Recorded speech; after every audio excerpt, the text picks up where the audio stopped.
On Monday, the Supreme Court of the United States ruled that the Biden administration is legally allowed to open the border by force to cut down razor wire along the Rio Grande sector of the U.S.-Mexico border in Texas. The usual suspects voted for this: Sonia Sotomayor, Elena Kagan, Ketanji Brown Jackson, but they were joined by so-called conservative justices John Roberts and Amy Coney Barrett.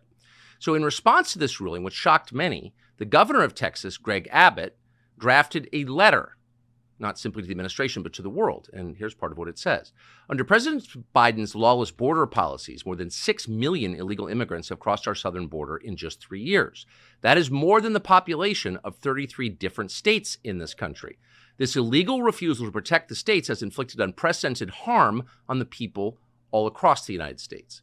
Abbott goes on to say the state of Texas has the authority under the Constitution to, quote, protect itself. That authority is the supreme law of the land, and it supersedes any federal statutes to the contrary. And then, following very quickly, 25 other states with Republican governors signed a letter pledging their support to Texas and its constitutional right to defend itself and this country. Those states include Ohio, Florida, Utah, Nevada, and many others. And then the Biden administration responded. The administration threatened these states, and particularly Texas, with a, quote, 24-hour deadline to allow Border Patrol to reopen the border and to take down the barbed wire. Clearly a collision course. What happens next? We're thankful to be joined now by Governor Greg Abbott of Texas, who joins us by phone from India. Governor Abbott, thank you so much for joining us. If the administration declares that it plans to federalize the National Guard of the state of Texas, your National Guard, what will be your response? Well, first, I'll be shocked. That would be a boneheaded move on his part, a total disaster.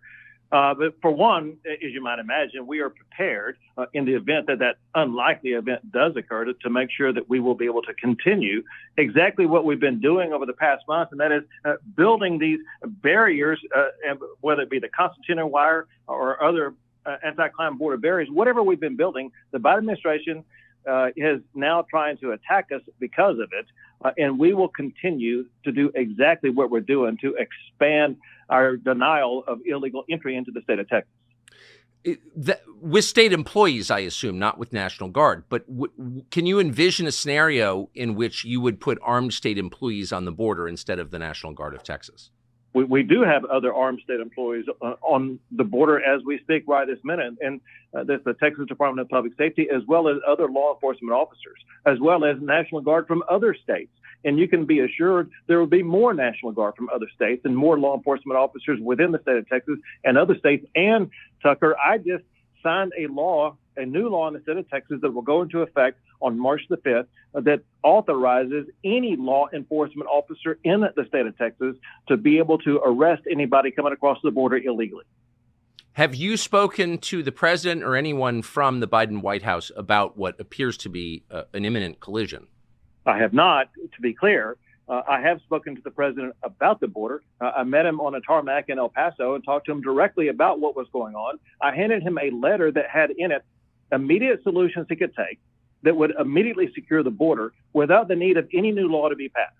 Despite the fact that I handed him on altogether 8 different letters, he has refused to ever respond. My point in telling you that, we have laid down the precursor of what's called Article 4, Section 4 of the United States Constitution to show that we have been invaded and we have demanded support from the president to safeguard our state, and they have refused to do so 8 times, and that authorized me to declare an invasion under Article 1, Section 10 of the Constitution to make sure that Texas is going to be able to use every tool in our arsenal to defend our state. Of the couple of dozen Republican-led states who've pledged support for you, how many do you think would send National Guard to Texas? I'll be shocked and disappointed if almost all of them do not send. There have been about 10 so far that have sent National Guard or other law enforcement. They now are joined together with us. And this is a fight for the future of America, and they all know it. And so I believe that they will all be in on this effort. It's just a remarkable moment. And I know you're heading out, but my final question is, how do you see this resolving? What happens next? Well, Texas is going to continue to expand the border barriers that we are erecting, the razor wire that we're putting up, and to continue to gain control of more land over the coming months.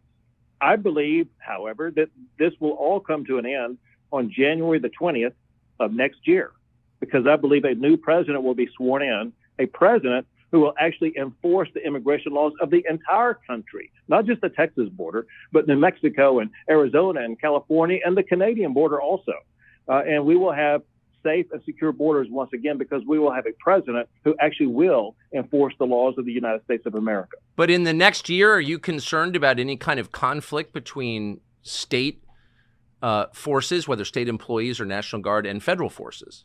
So, Tucker, all we can do is be as prepared as possible, deploy as many people as possible, do as much as possible to put up more border barriers and deny illegal entry. And our head is down. We're working hard, regardless of what the Biden administration is doing. Governor Greg Abbott of Texas joining us now from India. Thank you very much, Governor. Thank you. Take care.